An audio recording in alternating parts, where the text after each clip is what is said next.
bring that real talk when it comes to sports, covering the news, giving you the truth. Nothing but that real on hoops in the league. All things NFL, we don't miss a thing. Coach Haney with the coverage, we loving it all day. Picking up the news, tell us wherever the ball lay. With the NFL, NBA, they box so. Sports news in the hands of a man with fair takes. Tell them, coach, statistics and realness that's being spoke. Either headed for the win or they hitting the goalposts. Either way, we woke up to the news of the day. Any kid he could call it, he like to talk it out with Ray. Fast breaks down the lane, they better move out the way, or they pulling from perimeter. Curry bury the trade, yeah they got it. Woo! Duval with the hottest, Chris and Dev like the master, and mix it up like it's Logic being modest. They been looking for that real, trying to get it feel. Sports podcast, they running back on the real. That's a steal, yeah. They never sick, but they ill. Real sports talk going, deliver signed and sealed. We bring that real talk when it comes to sports, covering the news, giving you the truth. Nothing but that real on hoops in the league. All things NFL, we don't miss a thing.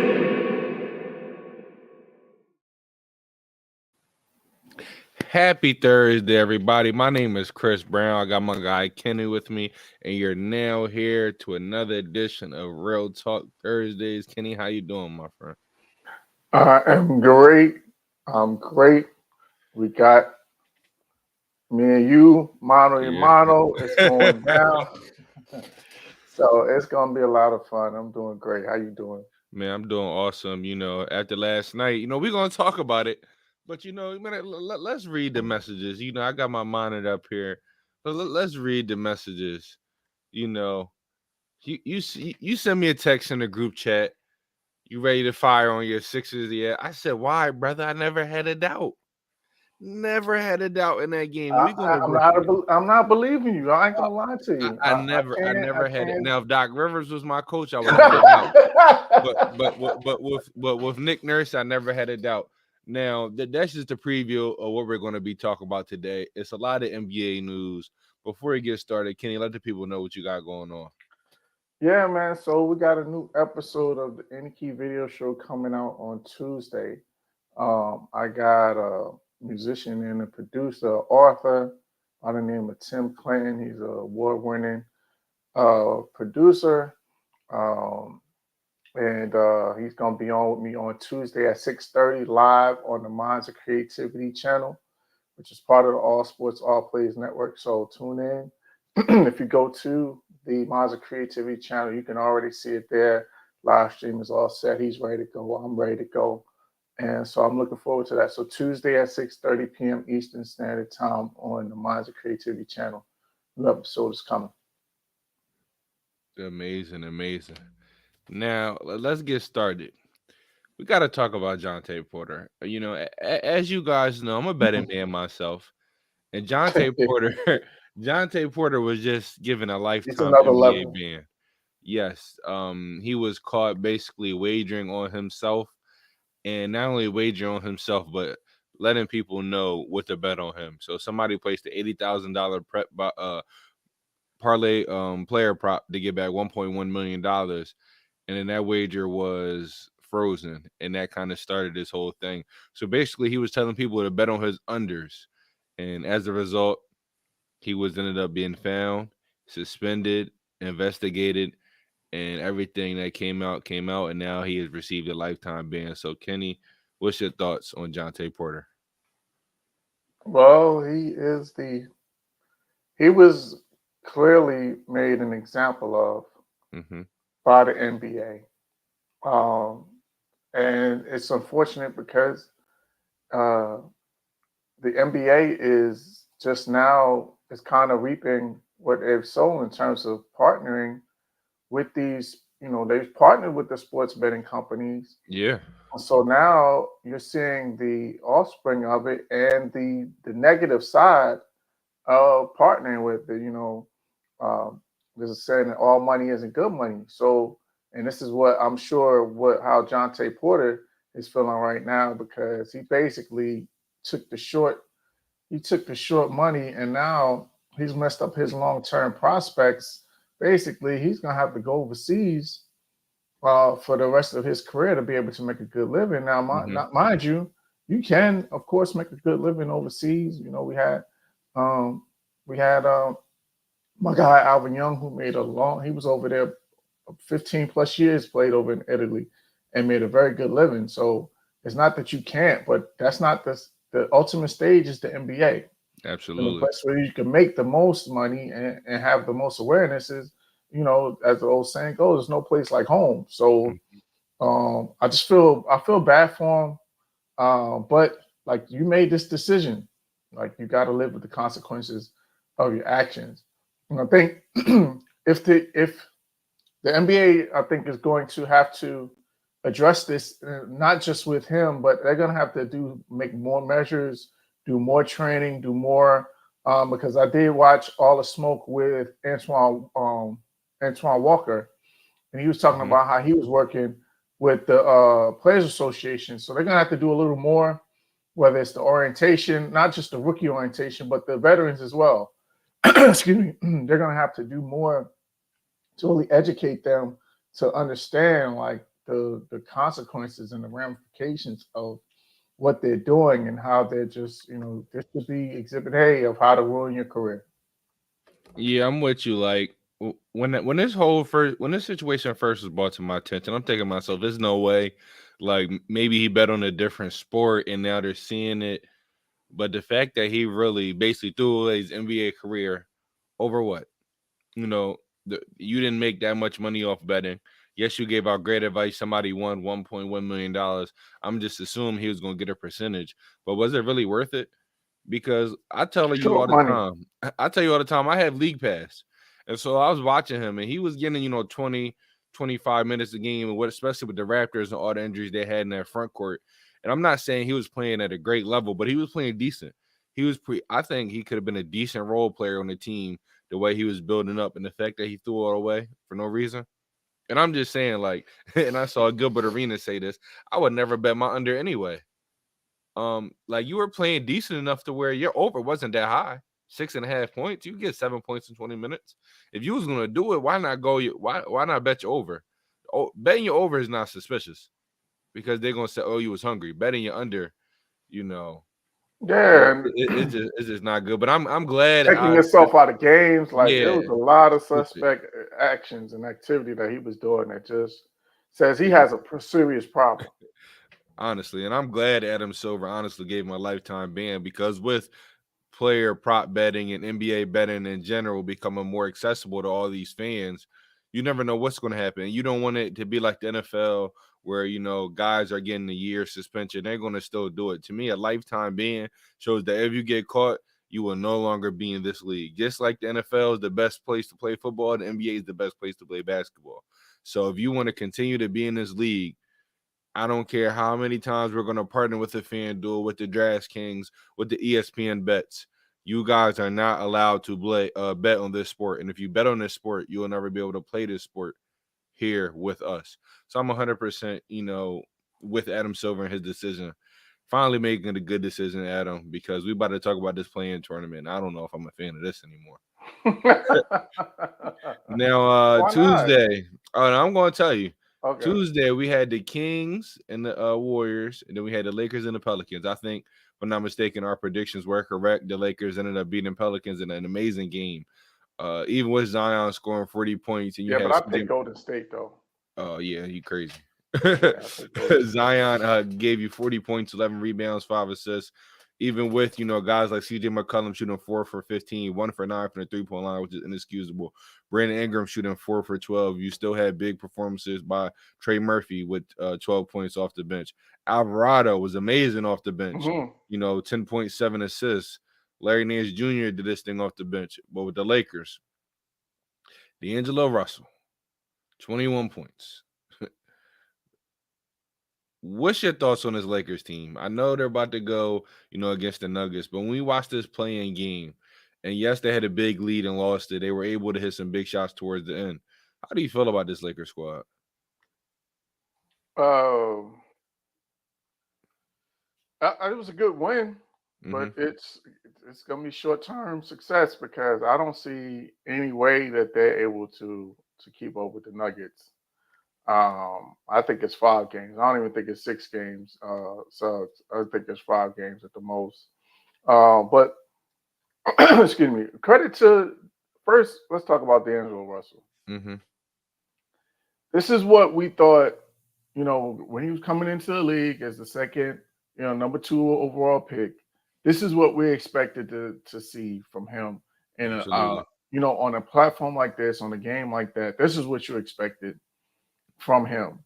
Now, the issue has been is his consistency. Mm-hmm. Now, how is this going to translate over into this next series? Because for me, the only way that the Lakers are going to be able to be competitive in this series is if he does this, he plays at this level, giving 20 plus a night Mm-hmm.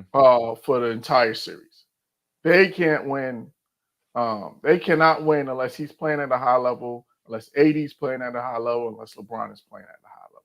Because you know what you're getting from Denver, you know what you're getting from Jokic, Mm-hmm. and they really only have one guy that can really guard him, which is AD. So it's just a bad matchup, and styles make fights, and this one is just not good. I'll save my opinion for that when we talk about the first round. But it was a great game nonetheless. Zion, it sucks that he got hurt, man, because the way he was Yeah, going, some may say he could have took over and won that game. And when we look at the Pelicans, they're going to have some discussions this all season. Also, with this other team, Golden State, losing to Sacramento in the fashion that they lost, it was inexcusable. Steph Curry had 22 points. I I know mean, how. 8 for 16, 3 for 7 from the 3-point line. It's not terrible. He did have 6 turnovers. You got 12 points from Draymond, 16 from Moody, 16 from Kuminga. Wiggins shot 4 for 11. Then you have Klay Thompson 0 for 10. Now, before we talk about the bad, I do want to highlight how good Sacramento played, especially with Keon Ellis. Man, he Mhm. came alive Huge with lift. no Malik Monk and no Kevin Huge Herter. lift. Yes, They indeed. need guys to step up because they really don't play their bench. The only people that come off their bench is Trey Lyles and Davion Mitchell. Right. It's truly a 7-man rotation. And so Keon Ellis, the role he's playing is amazing. Darren Fox is going to be Darren Fox. Harrison Barnes, he's the good veteran, shot 3 for 4 on the 3-point line. But Keegan Murray, I know when a lot of people, heard his name when he was drafted, they didn't know who he is, but he has been amazing for this team. 32 points, 8 for 13 from the 3-point line, 9 rebounds. He balled out. Now, the complete opposite happened with Klay Thompson. Oh When yeah, you were yeah. watching this game, what was your thoughts on the Warriors? Honestly, this was a collapse like nothing I'd ever seen from the Warriors. Well, there's a few things. One, credit to Coach Mike for his game plan. He basically was daring everybody else to beat him. Mm-hmm. He was doubling Steph on the catch, and so he had to get the ball out. He was getting the ball out of Steph's hands and making those other guys make plays. And we saw that those guys were not ready to make plays. And unfortunately, this is the part of for those who want to talk about Steph being an all-time great point guard. This is the part of his game that lacks his ability to make plays for other guys.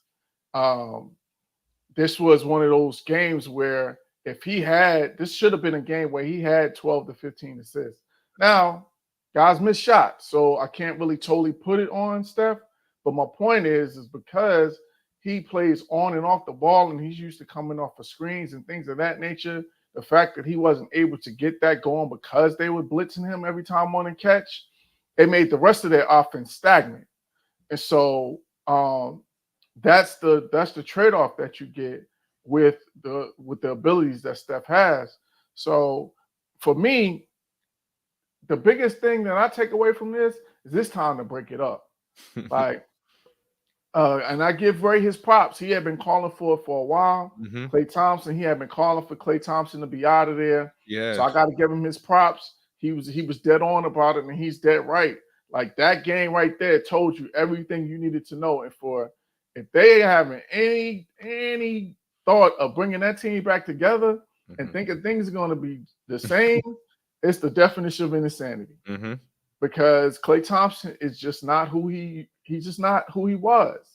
Like you got to start moving forward, and then you got to let those young guys start to flourish. The Moses Moody's, Kaminga took a step forward. You got to give Moses Moody an opportunity to take another step forward. The left-handed guard showed you something. So you're gonna have to, if you're Steve Kerr, if you're that front office, you're Mike Dunleavy Jr., you guys are gonna have to move away from this core three and start embracing these younger guys. Yeah, I'm with you. I'll say this: Draymond, to his credit, shows up in big games, and he can be impactful. 12.6 assists. Granted, they were blown out. 3 rebounds ain't it though. You got to do better. No, I than mean that. you right about that. You right about that. They got destroyed on the glass, but he has some type of impact. Klay Thompson, it was no point in him being on the floor. I know if we're being honest, it was no point in him being on the floor. It's facts. He was a When negative. the Warriors drafted Moody and Kuminga and they had Jordan Poole, everybody thought Keegan Murray did the best Klay Thompson. Hey, you're not lying. Keegan Murray was on fire. But when the Warriors drafted Moody Kuminga, they had Jordan Poole, then they bring in Wiseman. We were all thinking this transition from the big three to the next era for the Golden State Warriors would be seamless. Yes, they won a championship, but we look at the fall off now, and we started asking ourselves, what can they do? Yes, Klay Thompson's a free agent. Kuminga is going to have to get paid real soon. You don't want to let him go because he's your future. Wiggins and Klay Thompson have to get moved this offseason.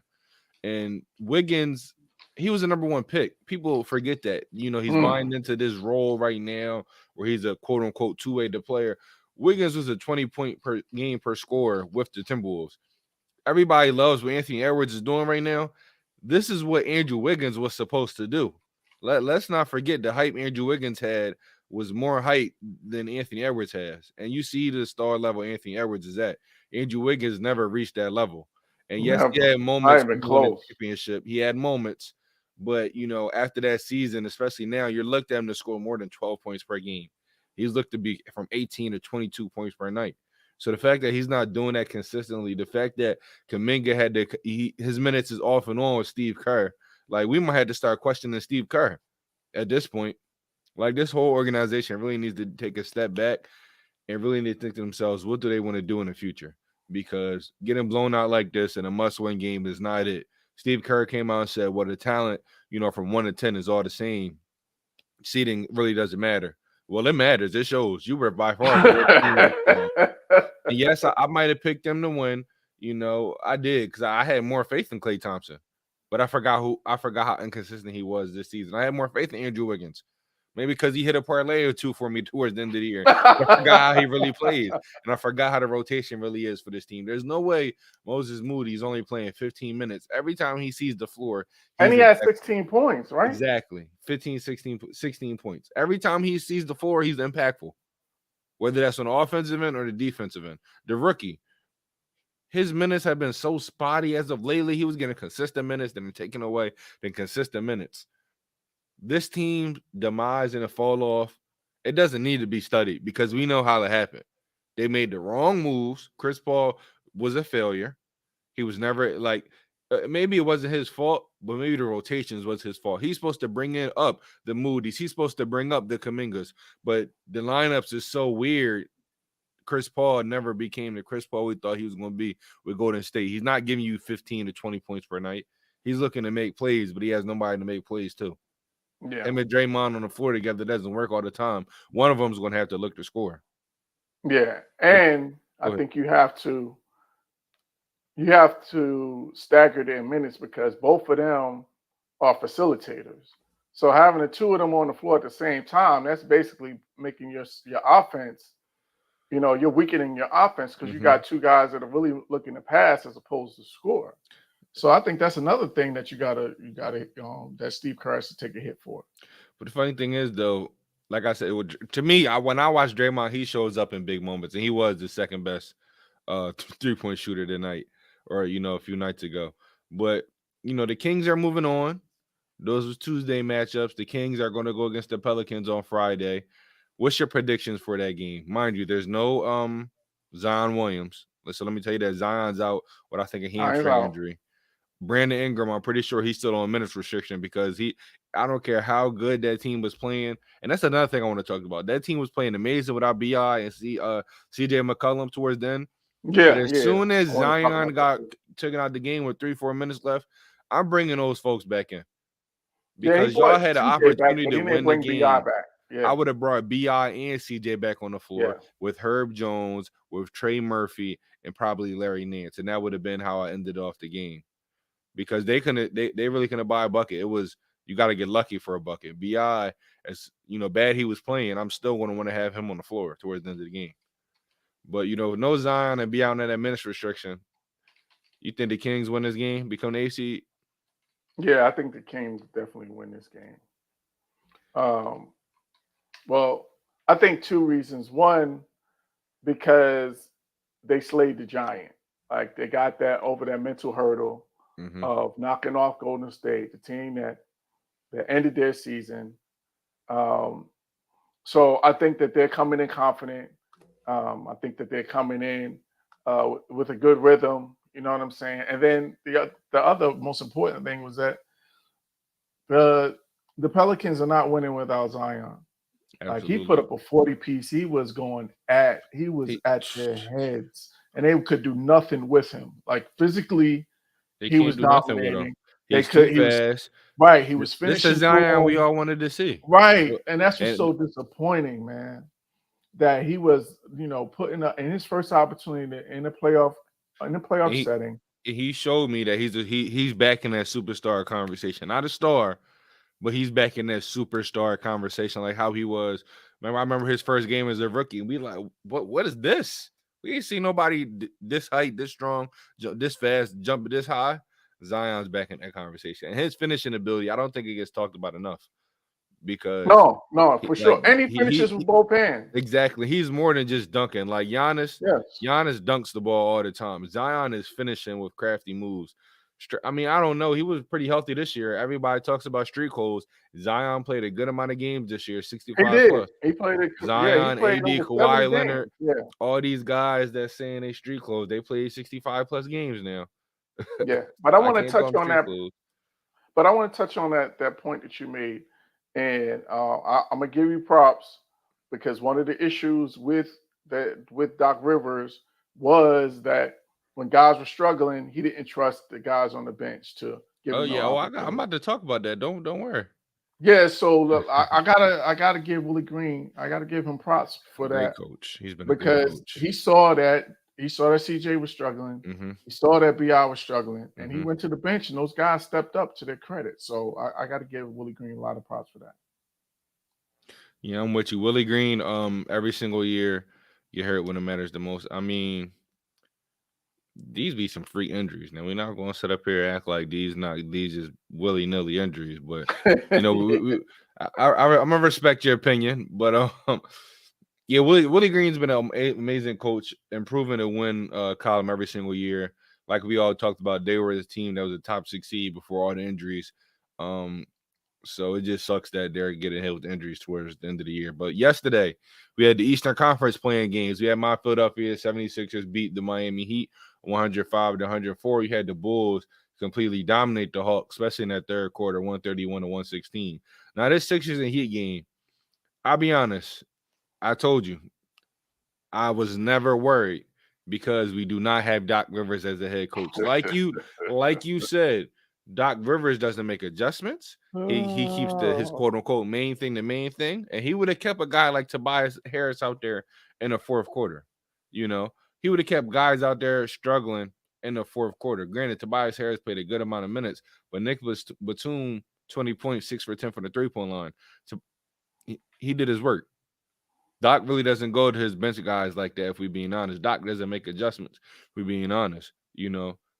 That zone that they were beating us with in the first half, I saw this team bounce back in that third quarter, fourth quarter, and able to take the lead, and I see people saying, oh, man, well, Jimmy got hurt. Jimmy got hurt. You right about that. Jimmy was still on the floor, though. Jimmy still had 5 steals. We're not going to act like Jimmy Butler mhm. wasn't playing bad. Everybody wants to talk about he was 5 for 18, while a healthy Tyler Hero was 9 for 27.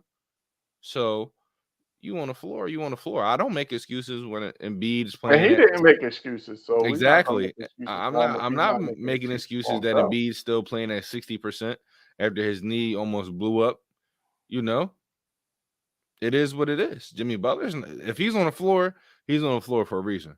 And he still had impact, regardless of how bad he shot. I mean, both teams shot terrible from the field. Both teams shot under 44% from the 2-point field goal percentage. Like, it was bad. It was an ugly game. But both teams played defense. We able to sneak away. I don't want to say sneak away, but I'm gonna say sneak away with a victory. 105-104. What was your thoughts on this game? I know you was worried for me. You know, I know you didn't want to face us in the first round. Not What at was your all. what was your thoughts when you watched this game though? Couple of things. One, um, Nicholas Batum probably has he has earned the right for free meals for the rest of the season. I'm sure Yeah. he is a beloved member of the Philadelphia community. If I was him, Ye- I'm Yes. outside today.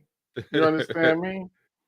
But that's the first thing was that this is what makes the playoffs so much fun is that you never know who's going to step up in a big spot and which role player is going to step up and save the day.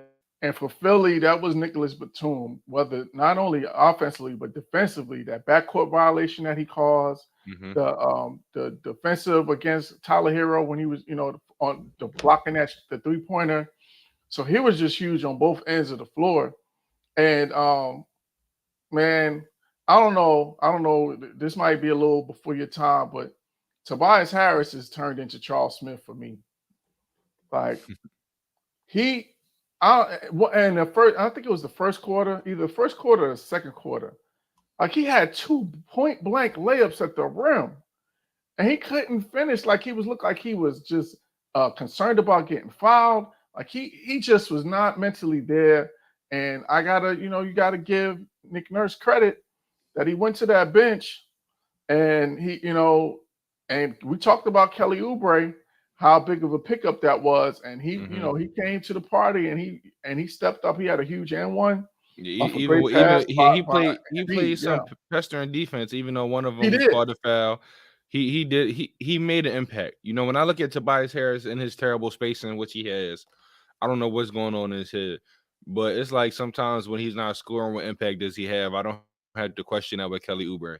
I know he's going to cut to the basket at the right time. I know he's going to finish at the right time. He's not going to be afraid to shoot the 3-pointer. We sadly need Tobias Harris to have some type of impact in order for us, to go somewhere in the playoffs. I don't want to talk about that decision. It breaks my heart to this day. Every Sixers fan know that was the first step destroying the process. That But definitely was a mistake. but do I think Tobias Harris can have an impact on for this team moving forward? Absolutely. Because I mean, if he's your fourth option, that's a hell of a fourth option. It's just him being able to play basketball the right way. Hey man, nobody wanted Tobias over Jimmy.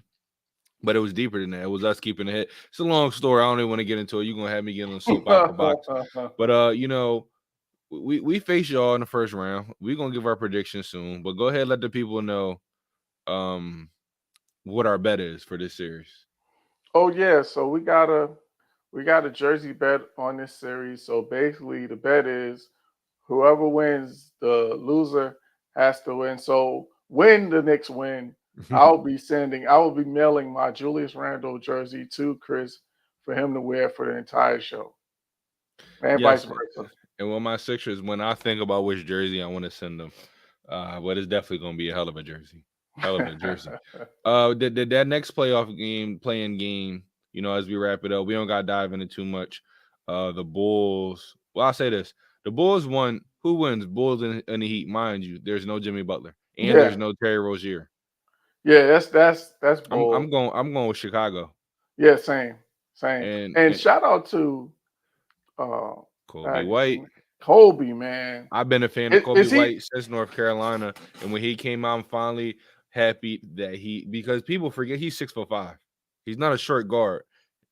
People forget he's really a bucket, and I've been a fan of his ever since they brought him in, sent him to honor. uh, Yeah, you cold blooded, man. That was Yeah, so overblown. But go it ahead. was. But yeah, I mean, I've been a fan of Kobe White. What I'm seeing Kobe White, I'm not surprised. Like when Jamal Murray did, I'm not comparing him to Jamal Murray, but when Jamal Murray did what he did in the bubble, I'm not surprised because I watched these dudes in college and when they came into the league, and I know how consistent of a scorer that they can be. They just have to show it. So this outing, I mean, he has amazing handle. He can finish around the basket, get to the basket. He was just settling for jumpers a lot this year. So I'm glad that I'm glad he finally went on the attack mode and got to the basket because that's when players are at their best. So I'm not surprised he gave him 42 points and 9 rebounds, 6 assists. Amazing Yeah. performance. Sucks that playing stats don't count because this was his career high.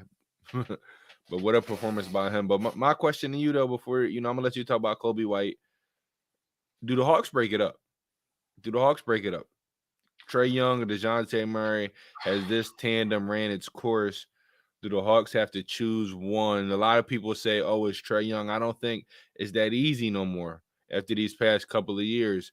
I don't know if it's easy to say, yeah, Trae Young's the one we're keeping because we saw how great DeJounte Murray played without Trae Young, Mm-hmm. even with the hurt team. Mm-hmm. So in your opinion, do they break it up? And if you're Atlanta, you had to keep one, which one are you keeping? Um. Well, for the first question, I say, well, let me backtrack. One, I think they made a mistake in trading John Collins. Mm, They should have kept the three of them together, and that's your big three to build with. I gotta disagree with you So on that one, Kenny. no, because you got a guy that can play inside and outside. You got Jalen two Johnson. guards, I don't think you've been watching. Jalen Johnson's better than John Collins, in my opinion. maybe, but I'm just saying. But they drafted him after they traded for John Collins. So I'm just No, saying that no, they John Collins was on the team when they had Johnson. I thought that he was drafted this past year.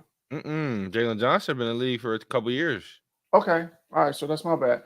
But for me, that was the first mistake was that you made this trade and you bring Jonte Murray in and 20, 25 games into the season, you trade John Collins. They never had a chance to build chemistry between the three of them.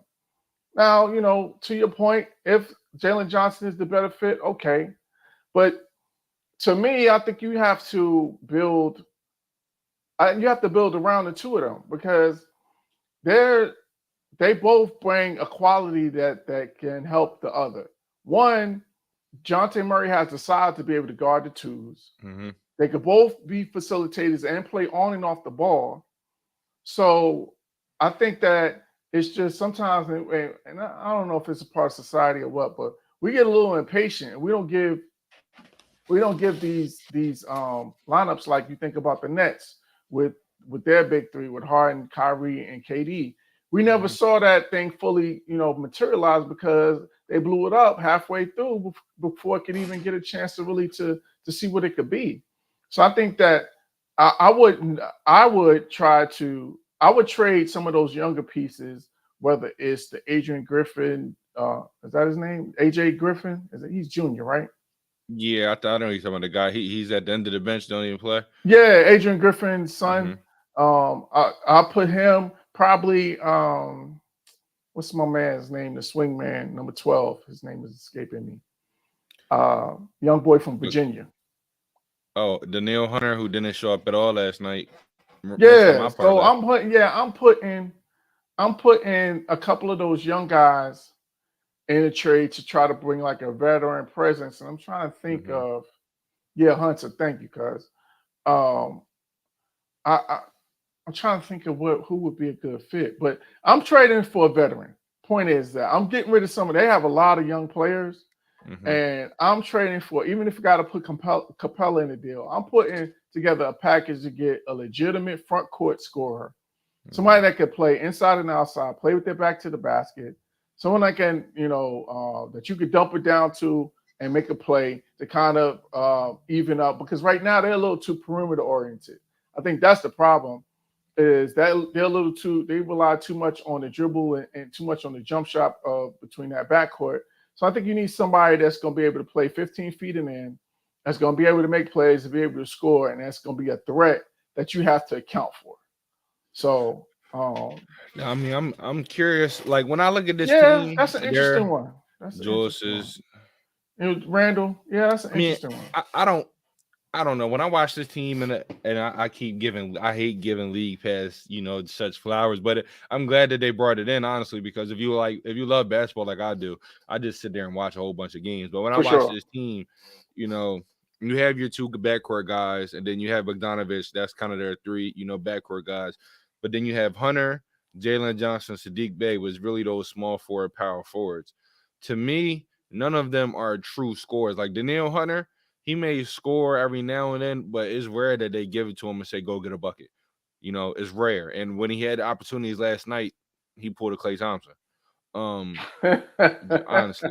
Sadiq Bey, I think Sadiq Bey is That's their the staple one. small. To Yeah, me, he tore his he hurt. ACL, Yeah, but that hurt. he's their staple small forward because he's their 3-and-D guy. They know he's going to get about 6-7 threes up, and he's going to have open opportunities. To me, the reason why I think they kept Jalen Johnson over John Collins is not only the fact that he's younger, but I think he can do more with the ball in his hands. I think he's not afraid to shoot the ball. He's a better playmaker, just as good as finisher. John Collins may be better to play the 5 position, but Jalen Johnson, if you want to go small, you play the 5. To me, he's just a better player. But I'm with you. The bench isn't good outside of Bogdanovich. No consistency over there. Defense is non-existent. You have a lot of the same players doing the same thing.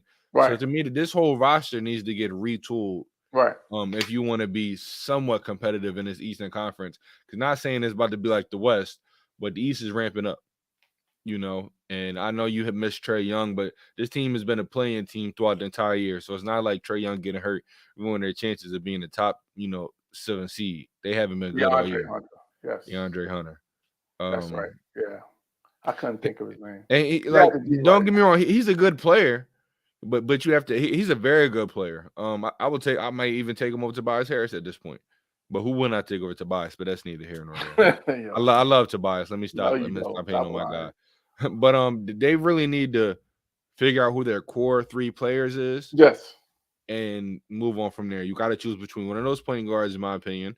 I think Jalen Johnson is staple to be in their core.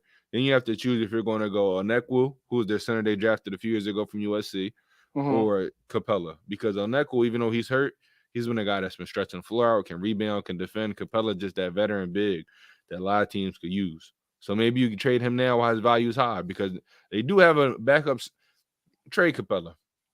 You could put Capella, Hunter, and somebody else in the package, and like you said, bringing together a nice power forward because they got 3 centers on the roster now. Yeah, So and none of them the really Hawks need to play. make a move. Yeah, none of that, and most of them are just live guys. And they don't really move the needle for me. So that's what I'm doing. I'm upgrading that front court. I'm with you, but let's not, we don't have to sit up here and talk about teams that aren't relevant right now. Let's talk about some relevant teams. But before we do that and talk about the first round, let me ask you this. Are your final matchups still the same teams to be in the finals? And if they're not, do you have 2 new teams? No. Yeah, I got Denver and Boston. So yeah, I haven't changed. No, I haven't changed. Those are my 2 teams. Only thing that would change is if somehow Porzingis got hurt. Well, mine's might change. Well, mine's are changing now that Doc Rivers is the coach. I don't know if I'm choosing Milwaukee to come out the East. So I'm going. Oh no, I wasn't doing that anyway. They don't guard. No, but no. So, I remember I chose before the season started. I chose the Clippers and the Bucks before the season started. Right. And we saw how they started off 30-13, and there really was nothing wrong with this team. And ever since they traded for Doc, their record has been under 500. So we're not even going. I'm not going to Bucks anymore. But you keep on blaming Doc for that. Oh, I'm blaming Doc. I'm blaming Doc. That's more on Milwaukee for me. They should have never fired. They should have never fired Griffin. We're not going to. Yeah, no, I'm with you. They should have never fired Griffin. But you brought in who you brought in, and your team has been worse. So therefore, I cannot pick y'all to go to the finals. I'm default be going with Boston. And if my Sixers end up meeting the Boston Celtics in the Eastern Conference Finals, when we beat y'all and when we beat Milwaukee, if they even beat the Pacers, then I'm going with the Sixers. But until then, Boston is my team coming out the East. And coming out the West, I did choose the Clippers to come out the West. This is before the Harden trade. But they're going against this team. Every time they play this team in the playoffs, I always pick this team, man. And that's the Dallas Mavericks. And I told you how good the Dallas Mavericks has been, especially post-trade deadline in their past 15 games. They've been the best defense in basketball. And their offense, you have Luka and Kyrie. And a pissed off Kyrie going into this playoffs with the unhealthy Kawhi. To me, I'm going with if the Mavericks, I might have to go with the Mavericks if they win the series. To my order, I didn't want to be a homer. I said it. My Clippers were my team. The Clippers were my team, but I told you how I feel about this Dallas Mavericks team. I said this is the team of anybody that could beat the Nuggets. I mean, I think there's a couple teams that can give them smoke, but to me, this is the number one team. If they beat the Clippers, they're my pick. So honestly, yeah, I'm definitely picking them to beat the Clippers. And this is no disrespect to the Nuggets, but the way the Suns have been playing lately, the way the Mavs been playing lately, the Clippers still the Clippers. It's some smoke out there for them. Oh no, it ain't no easy path. They're gonna earn it. Out there for them. No question. And honestly, I think the Lakers have a chip on their shoulder. So and those games were close, even though it was a sweep. Those games were close. Yeah. Don't give out your predictions too early. We about to get. Oh no, I already did. I forgot you did. You forgot you did. I'll repeat it. But honestly, I'm definitely Celtics right now. If my Sixers, go to the Eastern Conference Finals, which we haven't done in forever, I'm picking them. Just putting out there now. But they go home in the first round. Anyway, but this Clippers Mavericks series, that's to me who I'm going to pick coming out the West, and that is my best first round series. Even though I think it's going to be close between the Suns and the Timberwolves, but let me ask you this: who do you think is going to be the best first round series? Oh, that Minnesota. That's a good one. That's the one for me. That's a good one. I can't be mad at you for that. I think that one has the potential to go 7 games. I do too. So that's the one I'm going to be watching. That's my favorite series. And I think all series, honestly, in the first round, outside of Celtics and Bulls or Celtics and whoever wins this, I'm going with the Bulls. I think every clips are built for health is always a factor. They have passed Dallas. I can't be mad at you for that. I mean, that was my team in the beginning of the year. Run back the tape. Every matchup, you're right about that. You're 100% correct about that. Even the Thunder, I'll say this: if the Kings were fully healthy, I think that Thunder King series would be more competitive. For sure. But for sure, that could, to your point, if Sacramento was healthy, that could have been the best series easily. And some can make an argument that whoever the favorites can lose every series. I'm about to give my predictions, but that's how good the West is. The East, you can kind of say the same thing. So I think this is going to be a hell of a first round. And as we get into the first round, let's get into some predictions. Let's start with the Eastern Conference. Let's start with what we know. Cavs and Magic, that's going to be an underrated series. A lot of people are saying this is going to be the NBA TV series. To me, this is going to be the series I'm definitely watching. I mean, I'm watching every single game with all of these ones, but this is going to be a hell of a series. Yeah, I'm with you. And then you got you got J Dub against Keegan. Oh yeah, Gonzaga, UK. I just thought about that. Mm-hmm. But I see your comment. I don't think it's an upset though. No. But Cavs and Magic, who you rolling with? Cavs and I'm Magic. going with the Cavs. Mm-hmm. I'm going with the Cavs. I think they got again with the chip on the shoulder. I think they got a bad taste in their mouth after we smacked them up last year. So I think that and then this is the Magic's. This is their first with these young guys. This is their first time on the playoff stage. So I just think that they're, they got to go through their lumps and they got to go through their growing pains. So I'm going to pick the Cavs in 6. Do you want to give out? I mean, I know it's kind of. I don't like when people do it as much, but how many games is going to go? I would love for every single thing to go 7. How many games do you think this may go? Yeah, I got Cavs in 6. Cavs in 6. All right. When I was thinking about this, Spider's healthy. Spider's healthy. Yeah, Spider's also a little disgruntled. yeah, he won his bag. He that bag, and because he didn't meet that 65 game rule that I was telling everybody about, I'm always bringing up, he's not going to qualify for the super max. But because he's mad, I kind of want to lean towards Cleveland. I think this is going 7 though, and I want to pick the Magic because as much as the Cavs have Evan Mobley and they have Jared Allen, two guys inside. I mean, you got a 6'10" shooting guard going against Donovan Mitchell. Then you have Paolo Banchero. So I think the Magic can be a matchup nightmare. I'm going Magic. I'm not even going to sit up here. I'm going Okay, Orlando Magic in 7. okay.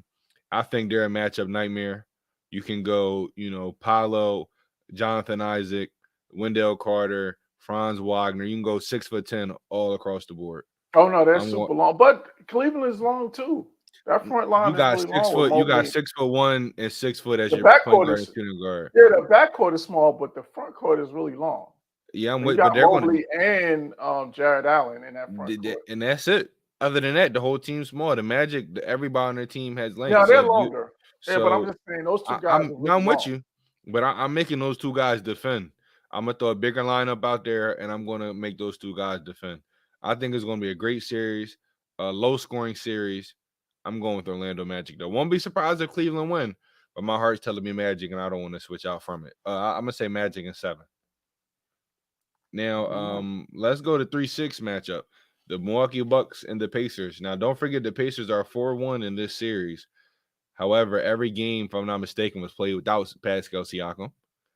Every game, I don't know how much impact this is going to make, was played without Patrick Beverly.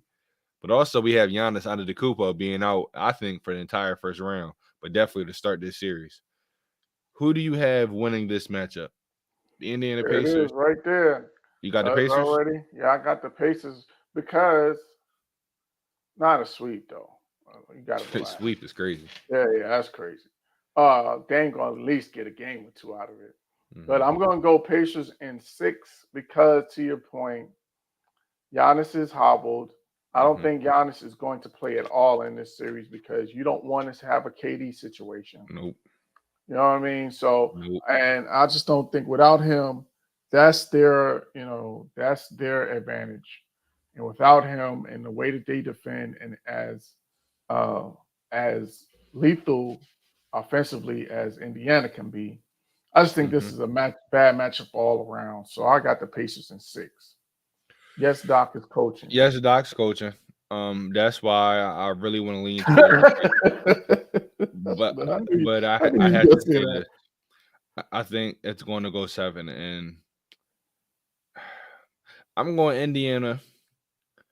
I'm going Indiana because this team scores the ball, and Milwaukee just forgot how to score. And then the addition of Pascal Siakam, to me, that's a guy in the half court that can get his.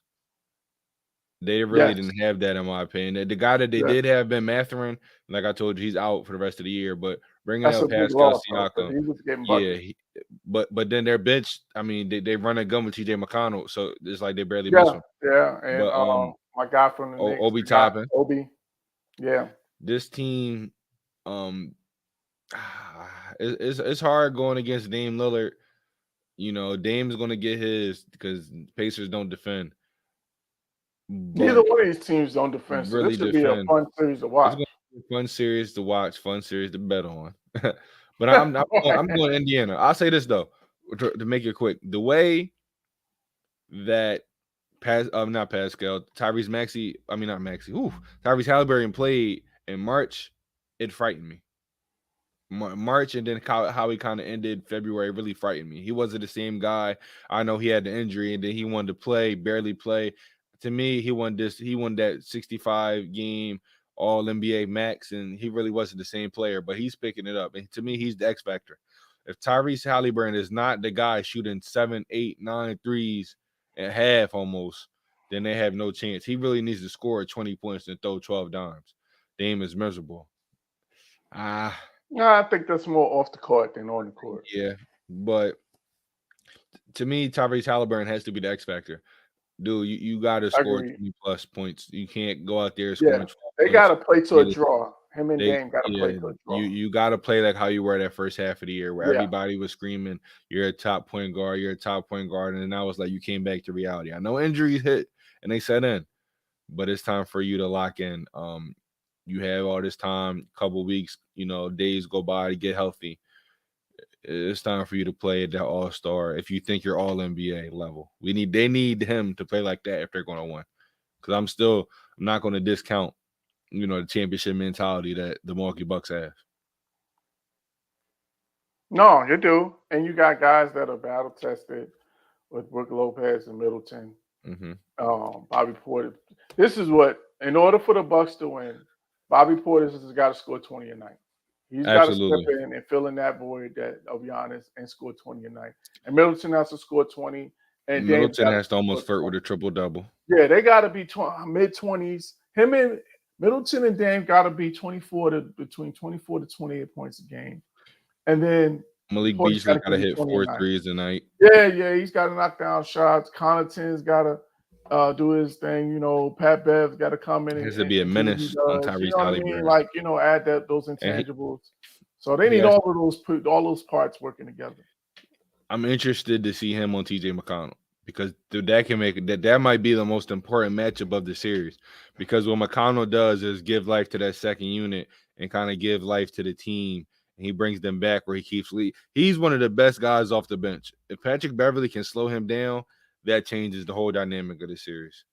Yeah, and that's good. That's one of the good things or the smart things about bringing Pat Bev in is that he's able to keep coming in, harass Haliburton, and try to wear him down when he gives Dame a blow.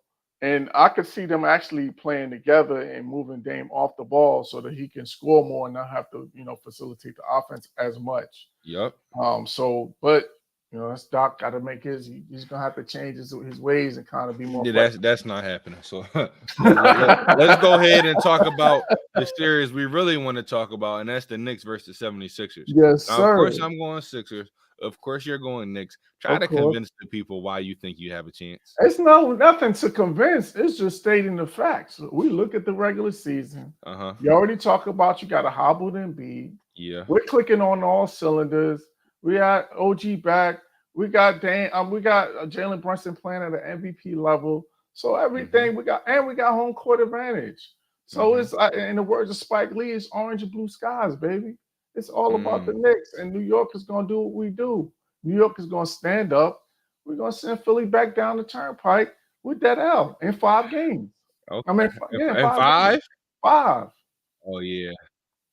Yeah. 5. All right, now let's bring stuff back to reality. Let me tell you why the Sixers.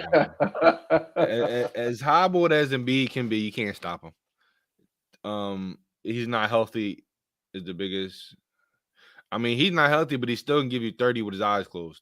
That injury against the Magic, he can give you 30 with his eyes closed. Let's not do this. We're going to put him in that high pick and roll. He got the guard in space. You saw that lateral movement was I'm not worried about the defense, man. Brunson, listen, I'm not worried about defense. 30 Brunson, you don't worry about the defense. That's a 30. I'm not worried about Jalen Brunson. He's going to get 35 regardless. Like I'm going into the series knowing Jalen Brunson is going to be Jalen Brunson. Yes, we can find different ways to stop Jalen Brunson, but we don't need Dante DiVincenzo to hit 6 threes a night. We don't need Josh Hart giving you 20 points a night. We don't need Miles McBride coming off the bench giving you 4 threes. And one thing I do not like is when teams help it and they do not rotate. Like it bothers me. This is what every team in the NBA. Your problem with the big fella. Big fellas being compromised. He's not gonna be able to rotate. This high pick and roll. That's cool, but I know I'm talking about this. Is not the big fellas. This is not centers rotating. These all these forwards that rotate and they sit there and they watch NBA players shoot an open 3. I don't care how bad his percentage is. This is just off topic. This is every single team in the league. This is not just the Sixers. Every single team in the league, they sit there and watch people shoot open 3s. It boggles me. It's the playoffs. Nick Nurse needs to preach. If you're not closing out, you got to get out. That needs to be the motto. If you not I gotta closing use out, that one. I'm using that one next season. I'm listen. telling you If now. you not closing out, you got to get out. That's the That's a motto. good one. That's the motto for this series, because if Brunson's going to be Brunson, you cannot let his shooters get open shots. Now, I will say this. Brunson's a hell of a guy. Brunson's playing at MVP level. Brunson's going to score about 30 a night, get you about 8 assists. However, like I said, we have to slow down those two guys right there. Our bench guys have to be impactful. Buddy Hield, Nicholas Batum, and Paul Reed. He I ain't think knocking down them shots like he was knocking down in Philly. You can forget that. who? Batum. He's gonna go right I'm back not to saying he the got. where I'm he not was. saying he has to shoot, make 6 threes. He can hit 2. But one thing about Batum, I'm not looking at him to do what he did like that You every need him to game. defend. That too, but we need him to be another passer on the court. When teams like to over rotate or teams may like to go to a zone, we need a guy that can make the right play on the basketball court, and that's something that he brings. Not just scoring, but all the other intangibles. So I need him to be that role player. I need Buddy Hield not to be able to shoot the ball. I'm worried. I'm not Precious. Yeah, I mean, one thing about the Knicks, y'all have 3 centers, so I think y'all gonna throw bodies at Embiid all game, all series. Embiid's gonna have different guys thrown at him, from Precious to Hartenstein. Is Mitchell Robinson back? Yeah, he's back. Yeah, exactly. Y'all gonna have 3 different centers that throw at Embiid. Can Oh, any of he's them gonna stop get in him? foul trouble. I Can any definitely. of them stop him? No. But No, you got you you have got bodies. 18 fouls. Yes. You got 18 fouls. So that no, I'm giving you have 18 fouls. X factor for this series, and I'll let you give you X factors. Mine's, it's going to be all forwards. It's going to be Tobias and Kelly Oubre. Because in my opinion, I'm thinking OG Anunoby is going to be guarding Maxey. That's what I think. The Knicks do some little things to win. No, I think Josh Hart is gonna get Max. You think Josh Hart? Yeah. Oh, I'm Josh cool with Hart, that. I'm cool with that. Yeah. I'm cool with that. I'm Josh cool with that. Hart.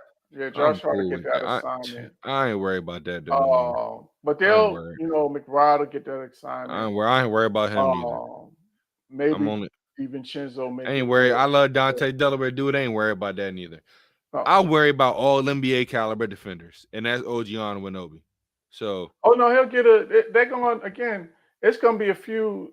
And that's the great thing is having a defensive coach like Tiz. The one thing we know is that we're going to be prepared defensively to throw a bunch of different things at you, and then offensively, it's just a matter of all the other guys hitting shots, all the Josh Harts, all the DiVincenzos, all the OGs. Is he going to go with Bogdanovich? That's what I want to see. Him too. You got 20 points on the bench just riding. No, he started getting some minutes. He's been getting minutes down the stretch. So I think we are going to see some. We're going to see. And I will say, too, like as much as you get on Doc Rivers, Tibbs could be one of those guys, too, that's stubborn and setting his ways as well. That's cool with me. That's cool with me. I'm fine with that. For me. I bet it is. I'm fine with that. Of course. But what before we move on, your X factors for your team in order y'all to be successful in this series? For me, it's Josh Hart. Okay. If he is, and I think Corey had put it up here. If he does this, the 16, 10, and 5, that's what I don't need to happen. Yeah, we'll win. Yeah. Yeah, we're winning if he does that because, like you said, you know what you're going to get from Jalen Brunson. And so we need him. We need DiVincenzo to be consistent. But for me, it's Josh Hart because his energy is contagious. When he's playing and running around, getting rebounds, initiating fast breaks like that, he's the engine for our team. Yeah, I'm with you. We're not playing no zone, no Corey. So I don't see Tibbs doing that. I see, and which is what we like. However, I wouldn't be surprised if he throws a double. And if he throws a double, now they give Embiid different looks, but to his credit, though, I got to give Embiid credit. He did a great job of finding open guys, and he was not the double teams. He was making them pay for those double teams. So I got to give him credit on that. I'm with you. And can we all agree whoever Boston plays in the first round are going to beat? Yeah, out of there. Especially with Butler not being a healthy Butler. Yeah, but it don't matter. Bulls, either one of them is going home in 4 to 5 games. True. No, 4. Ain't nobody. The Heat is going in 4. I'll give Chicago 1 game at home. I don't, not at all. But Let's move on Now to the Lowry West. is out of gas. No, I'm Lowry not. played good yesterday. I'm Played not. decent. Played decent. I Yeah. mean, I'm not gonna lie. I was never a huge Kyle Lowry guy anyway. I think everybody that knows me, I've been saying this for the past 9-10 years. Have never been a huge Kyle Lowry guy. Uh, not wasn't that happy we brought him in Philly. But he's in the right role though. Hit with you guys. Okay, that's all. Okay. Just a veteran that's going to give you some spot Oh minutes. no, Got to give you a lift. That's all you need from Lowry. If you got to play extended minutes, then you're in trouble. he starts. So I'm saying, Uh, yeah, he let's just move on. Let's go out west. Let's go out west. Let's go Clippers Mavs. It sucks because the Clippers are my team I picked to win the or make it to the finals, but the Mavericks are always my team I gotta go with in the playoffs. And the way they're playing now, I'm going Mavs in 7. I'm going Mavs in 6. Okay. But again, same thing with the Knicks. Like they're clicking. You know, they're coming into the playoffs rolling. You can see the chemistry between Kai and Luca. And like Kai has a thing for James Harden. He's going to go at his neck. I don't know what their thing, what their issue Whatever is. happened in the Nets. Right. It's something, but yeah. And then the other part for me is we know that mentally Harden tends to check in and out. So that would be my concern if I'm a Clippers fan. And this is one of those times where Kai's going at his neck where he might just wave the white flag and just tap out. See, so you going Mavs? I'm going Mavs. I say Mavs this. in 6. The Mavs need Tim Hardaway Jr. in the playoffs. They do. That's the X factor for me. He's the X factor in every series. And I've been saying this for weeks. He is a rhythm guy. Yes. You have to That somehow whole team let is a him. rhythm. They're a rhythm team. But a lot of those guys, they know their role is catch and shoot. When Tim Hardaway, again, when those guys are missing games, or even before, he was able to have the ball and do a little bit more with the ball in his hands. Not saying that he has to get 35 ISOs, but they need to let him develop some type of rhythm because he's a guy, he's their third best scorer. So they need him and PJ Washington. Honestly, both those guys need to combine for about 7 3-pointers made every series, a game. But we both agree with the Mavs. Let's go with, to my opinion, the second best. I say this for Harden though. I'm curious to see who's going to guard Harden because you have to guard Paul George, you have to guard Kawhi. Yeah, that's gonna be. I'm assuming PJ I think Washington. Kai's gonna take that again. Like that whole, he's taking it. I think he's gonna take it personal. Listen, and try to go at him and lock him up on defense. That's going to be. I'm curious to see how that goes because I'm not Kyrie Irving. He gives effort on defense. He's not known as a defender, but he gives effort. But Harden is Harden. So that I think that's just going to. I think there's going to be times where they're going at it 1-on-1. Oh, no question about it. And Harden, he didn't forget how to. I don't think he forgot how to score. No, so it's going to be. Definitely not. I'll say this: I'm betting Kyrie Irving 30 points for his game. The way I'm putting both of them. The way he's mad about the way he's mad about Team USA. I won't say mad. How the fact that he didn't get all this stuff with Team USA. Him and Harden, him back in the playoffs. This is a great matchup for him. But the series you thought might be the best and series that I'm gonna love watching, Timberwolves and Suns. To give some backstory, the Suns are 3-0 against the Timberwolves in the regular season. The Suns did have, Suns were inconsistent all year. Injuries, their big three barely played. Towards the end of the year, they kind of picked it up. Who's winning this series? I'm not gonna lie to you. This one is a toss-up for me, man. This one can go either way. And mind you, Cat's back. Yes, and I think there's no question that this is a 7-game series.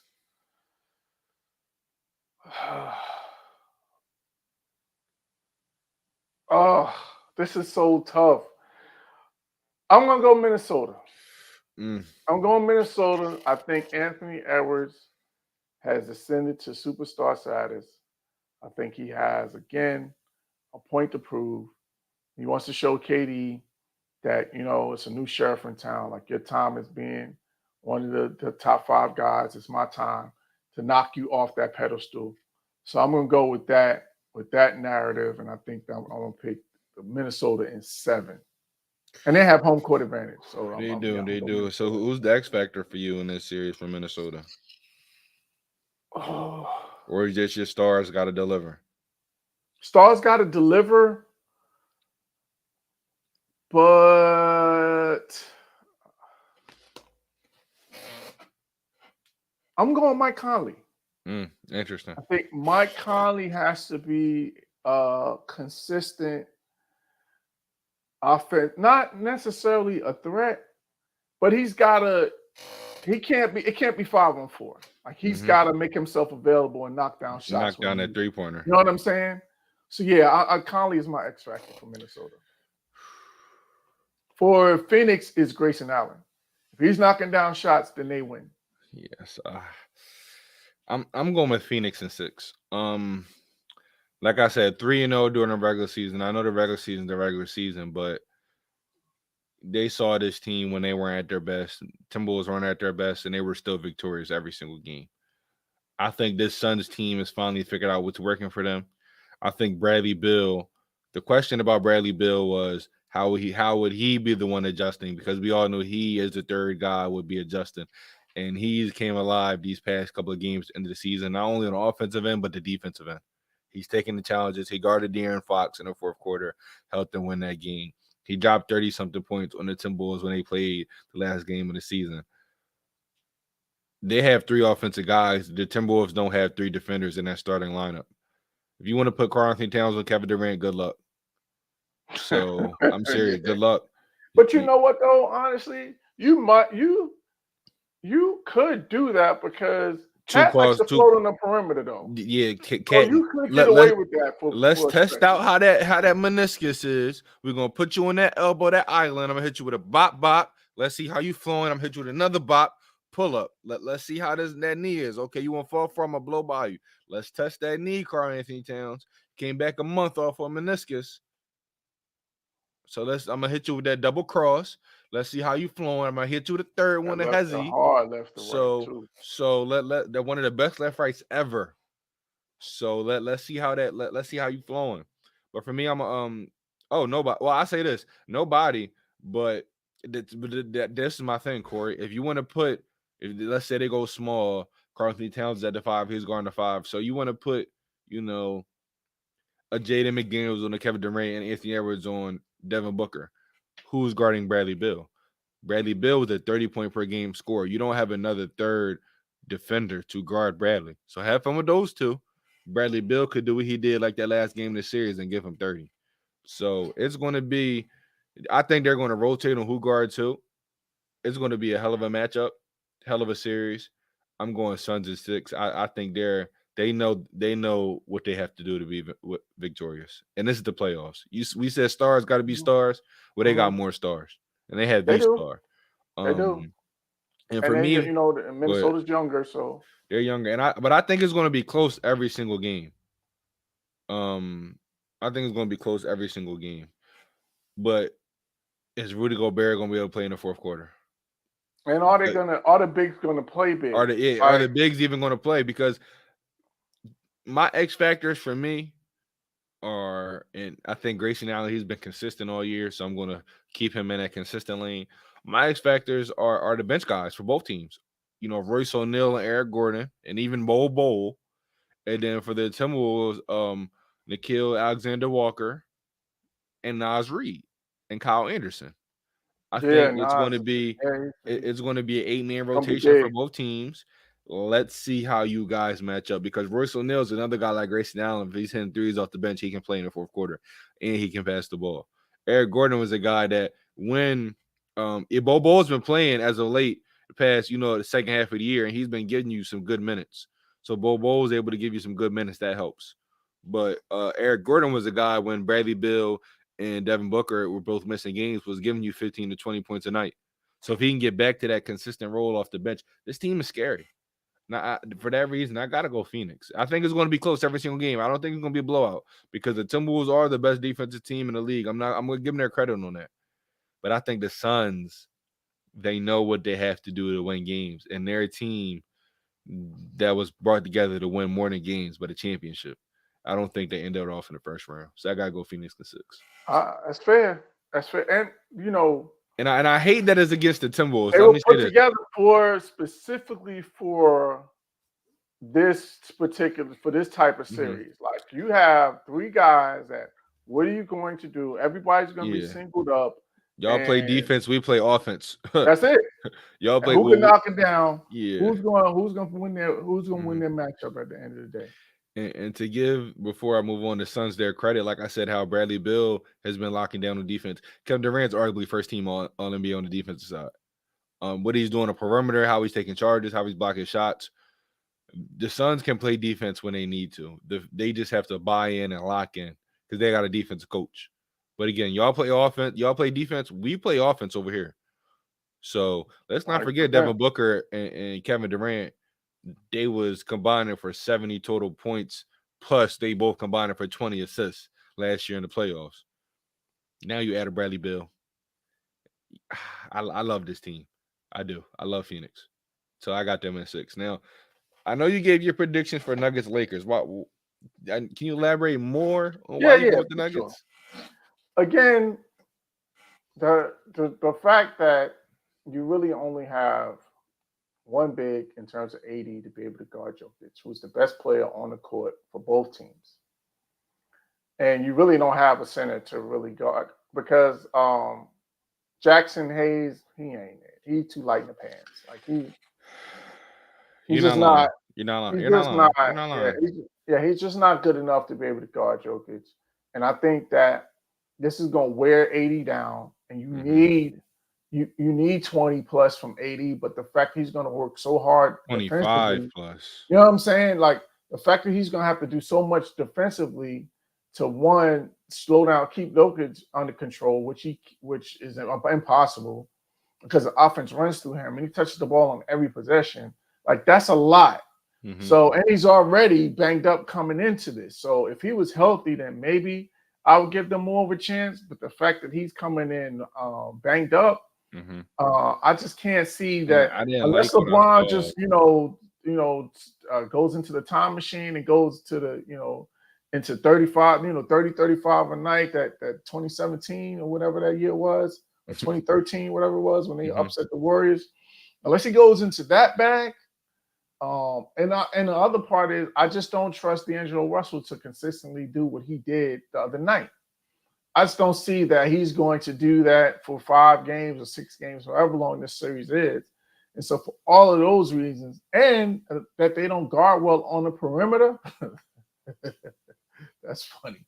Falco is the only way. Yeah, that might be the only way for LeBron to go back into the time machine. But for all of those reasons, I love Denver's chemistry, like the way they play, the way they share each other, the way that everybody contributes, whether it's the starters and the bench, because everybody knows their roles and they just playing like that fist that you want as a coach. So yeah, I there's just nothing that, and they got 8 straight, like they got the ultimate confidence. Like maybe they still one game. I say I got the Lakers maybe still in 1 game, but that's it. 5 games tops. They out of there. Hold on, let me redo this. How I do this. Lakers in 4. What? No, I'm playing with you. I am. I'm playing with you. I'm playing with you. What? I'll say this. I'm not going to be a dummy, but let me just explain to you why the Lakers have a better chance this year than last year. I love and I'm with you on consistency from D'Angelo Russell, but he doesn't even have to score 20. Can you give me at least 12? Because last year he averaged 3 points and got benched. He averaged 3 points I and got gotta benched. give him 20. And no, but listen though. He averaged 3 points and got benched. They were not getting no production from any other person on their guards. It was literally Austin Reeves, which has been consistent all year, Hachimura, who you know you're going to get with all year, AD and LeBron. It was a 4-person tandem. It's barely getting anything from shooter. You know, you get him the minimal couple points. It was those 4 guys. If D'Angelo Russell can give you half what he's doing right now, mind you, they only lost 3 of those games. They're losing by 4 or 5 points. So let's not act like Denver was having their way every single game against them in the playoffs last year. Let's not act like Denver wasn't hitting some of the best shots of all time, not just in those playoffs. I mean, step back, a double step back, and you got to shoot it like this for it to go in. Come on now. We're not going to act like Denver, the luck wasn't on their side. Y'all gonna stop all this Doc Rivers slander, Doc man. Rivers a trash coach. Enough is But, enough. yo, listen, we could talk about it then if we got some time. But, Nah, we'll wait to play that for the offseason. but, yeah, the Lakers, to me, if D'Angelo Russell give you half of what he did, half what he's doing now in this series, is 20. going to make a difference. He doesn't. 20. He doesn't. He had to get 20. He doesn't. 20. He doesn't. For me, he got to get 20 a night for them to have a chance. To me, he can give you 15, and they still have a chance. But if he's able to get you 20, and he's able to combat with Jamal Murray, now we have Murray's giving you 20, 25. Now we have an interesting series. But I think this series goes. I think it goes the distance. I think it goes 7. I think it goes 6. I'm gonna give the Denver Nuggets their credit. I'm not gonna be delusional. But those are my reasons, though, for all my Lakers fans out there. Y'all have a legit shot of winning this series. Y'all do. Y'all do. You know, Brian. Yeah, Brian. To me, no, mine's is Peyton Watson from the Nuggets. My X factor is Peyton Watson, and if I'm with the Lakers, mine is what can you get off the bench?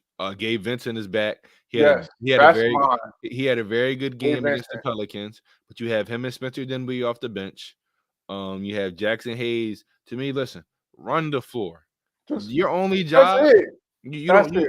I don't expect you to slow down Jokic. Just make him work. Make him run the floor. That's it.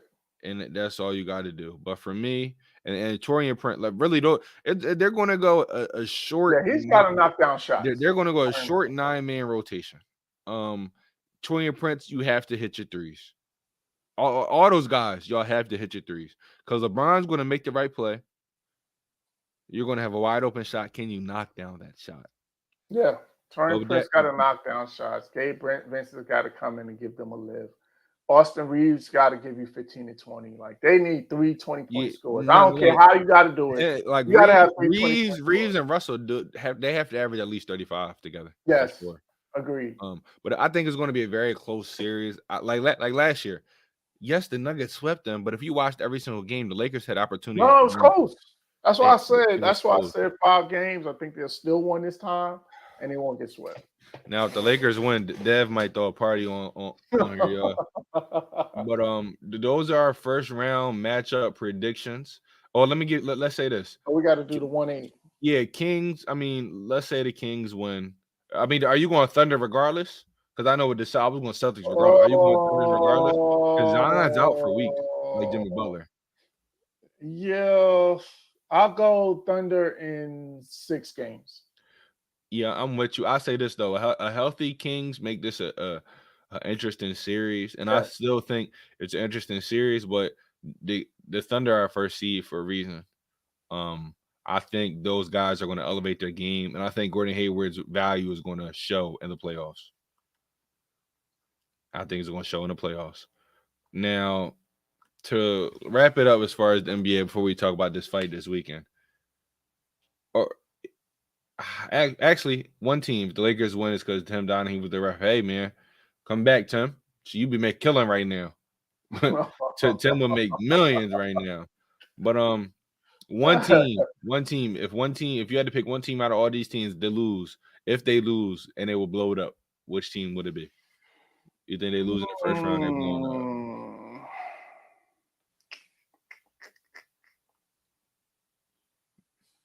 Oh, Milwaukee. I'm not mad at that. I'm going to Clippers. That's a good one too. Didn't re-sign Paul George. Russell Westbrook's on that short contract. I don't know if James Harden re-upped on his deal. All you did is re-sign Kawhi. I'm going Clippers. But I'm not mad at you in Milwaukee. Corey, we thinking alike, man. I think me and you we might see eye to eye with it. Now, hopefully we see eye to eye on this next topic. Kenny, if you want to go first, by all means. If not, I'll go first. Your all-NBA team predictions. So I made my 3 teams. I got my 3 teams locked and loaded.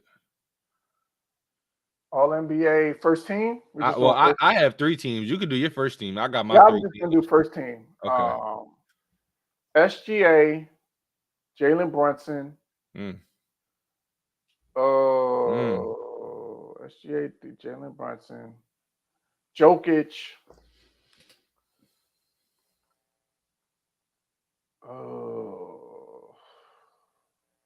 Oh man, this is tough. KD and LeBron. Ooh. Oh. Wow. I know I left somebody out, but that's That's your where I'm first. at. You said that's your first team. Yeah. Ooh.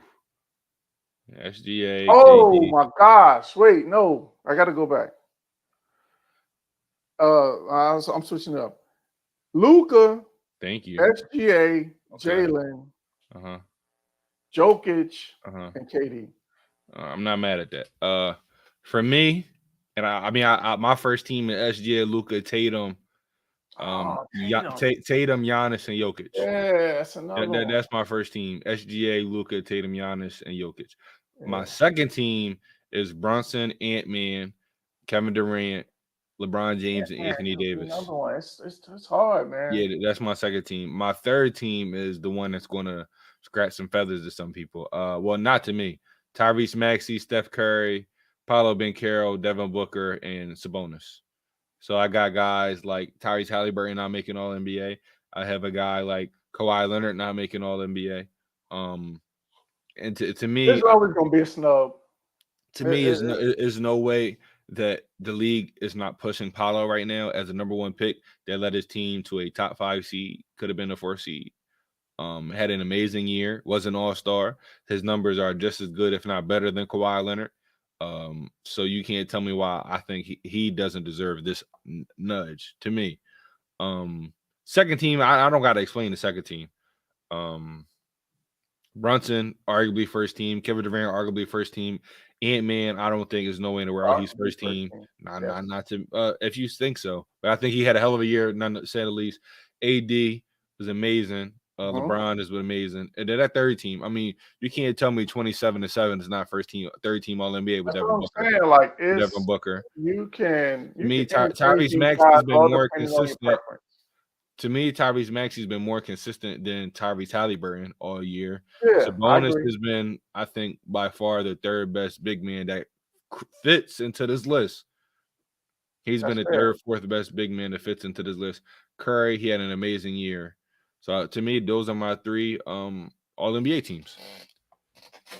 Now, and if it wasn't for the 65 game criteria, NBA would be first team. But that's neither here nor there.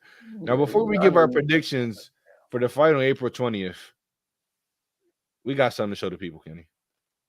We're gonna give Dev's prediction, and then we'll give ours. Mm-hmm. That he will put him down on the mat. But like I said, it won't be early. It won't be early because, like I said, Ryan Garcia, he's not trash. He's not ass or anything of that nature. Ryan Garcia can hold his own. But what I like about Devin Haney, man, Devin Haney can sit here and give you different styles of boxing. He showed that he can go distance in fights. Ryan Garcia, on the other hand, has not shown that he can go distance in fights yet. So I really just think that that's really favoring Devin Haney in my eyes. You know what I mean? And I really just think that Haney will get Garcia down around, I'm going to say round 8. Round 8 is when he probably going to knock him down. Round 10 is where I think Devin Haney will finish Garcia. There is. Are you agreeing with him? I am. But I think it's going to be earlier. I think he puts, instead of putting him down in the 8th, I think he puts him out in the 8th. And I think he drops him in like the 5th or the 6th round. Because, I don't know if you saw the latest, but Garcia is being like a clown now. Like, he's turning into like a novelty act. Like, he's taking like this Tyson Fury angle of promoting where he's just like, he's just clickbaiting. And I just think that all that's doing is just pissing Devin Haney off. and making him even more and more. And it's going to be a situation just like with Tank and him, where he just trolls himself into a beatdown. And that's what I think is going to happen. I think he gets him out because for me, and Dev touched on it. Haney has been one of those guys that he hasn't been a finisher. But I think this is where he's going to make his statement that he can finish. And we're seeing that he's starting to really sit down on his punches now. He's throwing with more conviction. And I think that this fight, he's going to really be throwing with some conviction. And he's going to get Ryan Garcia out of here. And Ryan Garcia, like, the last thing I'm going to say is, like, dude, you're making yourself into a mockery. Like, you got talent, you got skill, you got ability. But all this other stuff that you're doing, you're making a clown out of yourself. So just focus on being focus on the craft and your skill set. Don't be this guy. Like you're more important. You put more on the clickbait than you are on the craft. Gotta disagree with y'all. I'm going Garcia knockout TKO. Oh wow. Yeah. Yeah, not me. I know. No way. Listen, that's just how I'm feeling, man. I just gotta believe I that. hear it. I gotta believe that after his fight with Tank, he saw his flaws and got better. I just have to believe it. If I'm not mistaken, he got a new trainer. And that's another thing. Like you're all over the place. But go ahead. I mean, I think he needed a new trainer. I think he's been locked in. And when I look at Haney's last fight, or maybe it was the fight before that, the one where controversy won, Haney was getting touched. And Haney was throwing punches, and Haney, as like you said, he's pissed Tank off, and Tank put him down. I haven't seen Haney, correct me if I'm wrong, have that type power as Tank, have the type power as even Garcia. Garcia has that knockout power. And these guys are very familiar with each other. So that's why I know you get better as time goes on. But when you're familiar with somebody, it's just like an NBA series. You see teams that aren't as good, but they go against a top team, and they had that familiarity with each other. So now they're, keeping closer than a lot of people think. I'm going. Maybe it's just because I'm not messing with Haney right now. But I think Garcia, if he's going to win, and I'm picking him to win, it got to be knockout. And if he knocks out Devin Haney, Tank might as well just retire, or he don't got nobody to fight no more. He gonna have to give Garcia a rematch. Yeah, I don't know. You can't fight Haney now. Now Haney and Garcia, which I want to see anyway, have a trilogy. If it's a good fight, it's a close fight. Yeah, I want to see Tank and Devin. I do too. I'm not mad at you because I want Tank gonna get him out of here in 7. But I'm going. Maybe this is me just want to see a knockout. But I really gotta believe that Garcia has gotten better in his craft. I gotta believe in that knockout power. And after the last time I saw Haney fight, I wasn't impressed. And yes, I wasn't impressed with Ryan Garcia. If I'm not impressed with two different guys, of boxing, I'm going with the guy that I believe has a puncher's chance, and I'm going with Ryan Garcia. I haven't been impressed today. Devin Haney fights, especially that last one. I was not impressed. I think if Ryan Garcia catches him 1 or 2 good times, night. And I'm gonna put. Matter of fact, let's look at the odds before we wrap it up here. Let me look at the odds on this boxing fight, because don't let it be some good odds. don't let it be some good odds. Let's look, because I say this. I'm glad these guys are boxing though. Again, coming from a guy of my age. Oh, Ryan Garcia is a underdog by a lot, plus 650. Woo! That's good odds. Method of victory. Ryan Garcia knockout TKO almost plus 1,000. I love it. I love those odds. I'll be dabbling them. But on a serious note, before we wrap it up, when it comes to boxing, I love what these guys are doing for the sport from my generation, the generations younger than me. We didn't grow up with a Muhammad Ali, a Mike Tyson, a Evander Holyfield. We didn't grow up with some of these legendary boxers. We really didn't have. We had Floyd, and other than that, people really couldn't tell you unless they're a boxing enthusiast who these fighters are. But as the years going on, we had Adrian Broner, even though he fell off, he was good for boxing. We had, Crawford. We have Tank. De La Hoya. We have, we have these guys that are coming in, even Spence. But there was guys, Benavidez. I mean, there's so many boxers now. The sport has grown again. And so I definitely got to shout out. I definitely got to shout. I know it's never going nowhere, but it was, kids weren't falling in love with boxing like how they were before. My personal opinion. They weren't falling in love with boxing. Boxing, they weren't. Oh, I want to watch a fight. Now people want to watch fights. They want to watch fights now. And we're getting the fights that we want to see. I think that's the biggest thing. That too. So can't wait, to talk again. I believe our teams match up on Saturday. I can't wait for the Monday breakdown when my team's 1-0. Okay. Next time, I want y'all to have the first game for y'all to get y'all confidence right. Okay. But Monday, we're going to be breaking down, the first couple of games, give you some previews for Monday's games. Also, we're going to talk about this fight. NFL draft coming up. We got to talk about some things in there. WNBA. It's so much sports. It's one of the perfect times, honestly, to be a sports fan. It really is. So thank you all for tuning in this episode or this edition of Real Talk Thursdays. I'm Chris. That's Kenny. We see y'all Monday.